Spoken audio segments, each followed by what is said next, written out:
92.7 FM WMDX, Madison's real news and great conversation.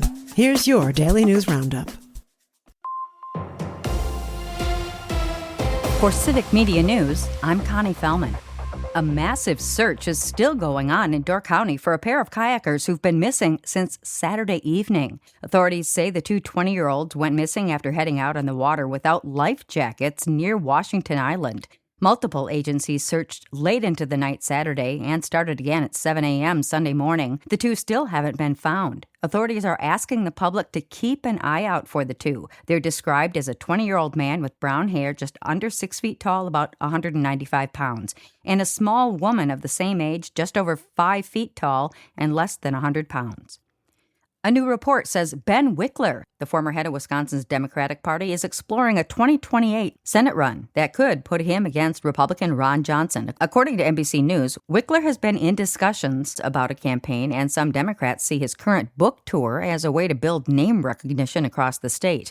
During his time as party chair, he focused on grassroots organizing and helped Democrats win statewide races and reshape the legislature through new maps. Johnson, who faces re-election in 2028, has said he'd prefer not to run again, but hasn't made a final decision. Work starts later this year on Wisconsin Dells Parkway. The Wisconsin Department of Transportation says crews will begin in September to reconstruct the stretch of parkway between Highway 13 and East Adams Street. The project includes pavement, curve, gutter replacements, as well as improvements to the shared-use path on the west side. Off-road work began earlier this summer. The project is set to be completed in the spring of 2029. Buildings at UW-Madison closed due to cooling issues are expected to reopen August 10th. The school shut down more than 24 buildings at the end of June because of a broken chilled water line, leaving the facilities with little or no air conditioning. UW-Madison has been using temporary chillers to keep some buildings cool, but those will be removed once they're no longer needed. An Eau Claire man charged with having a gun on school grounds has recently entered pleas in court.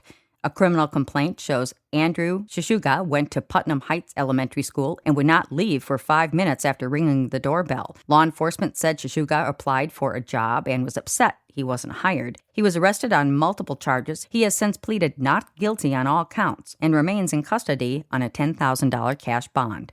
A name synonymous with cheese in Wisconsin is taking a dip into a new product line from the West Coast. Family-owned Sargento Foods, based in Sheboygan County, is acquiring La Terra Fina, a California company known for its premium dairy-based dips, spreads, and quiches. The sale is expected to go through in September. The 2026 Wisconsin State Fair is set to celebrate a historic 175-year tradition, anticipating more than 1 million visitors during its 11-day event, August 6th through the 16th. Held at the Wisconsin State Fair Park in West Dallas, the fair continues its mission to celebrate agriculture and local industries through family-friendly educational experiences. The Bank 5-9 main stage will host an exciting lineup of performers throughout the fair. The schedule kicks off with Hairball performing an 80s rock tribute on August 6th, followed by rap superstar Nelly on August 7th. Country music fans can look forward to Bailey Zimmerman with Chandler Walters on August 8th and a powerhouse performance from Winona Judd and Melissa Etheridge on August 9th. A few new fair foods on the menu this year: a Bayou Crunch Cup with alligator nuggets and a whole crawfish on top, bourbon deep-fried pecan pie, and a bugged-out frozen cheesecake on a stick, dipped in chocolate and loaded with crunchy crickets and worms. And that's your State News Update. I'm Connie Fellman for Civic Media News.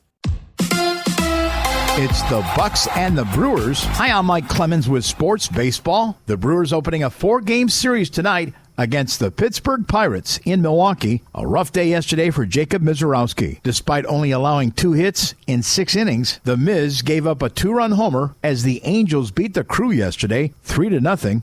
I threw a pitch that I wanted and put in a great spot, a ball off the zone, and dude hit it. Today is the trading deadline. The Mets sent former Brewer Freddie Peralta to the Tampa Bay Rays. NFL, Packers tight end Tucker Kraft is back at practice after a torn ACL 9 months ago. Jordan Love on the NFL Network. I love him. He's a dog. He's been doing nothing but great things, and I think for the whole O-line in general, just being able to get guys solidified, get guys back healthy. Obviously, Jordan Morgan going at left tackle, getting Zach Tom come back healthy at right tackle. So, I'm very excited, and it just comes down to being able to build consistency in that group and stay healthy. From the Packers training camp with sports, I'm Mike Clemens. It is going to be mostly sunny today with a high in the upper 70s to low 80s here this afternoon. Tonight, mostly clear. We're going to drop to 61 for an overnight low. Tomorrow, another sunny, pleasant day with a high in the low to mid 80s. I'm meteorologist Sean Cable. That's your Madison News Roundup from WMDX. Find more news anytime at WMDXradio.com. Subscribe to this podcast on Spotify, Apple, or wherever you find your podcasts.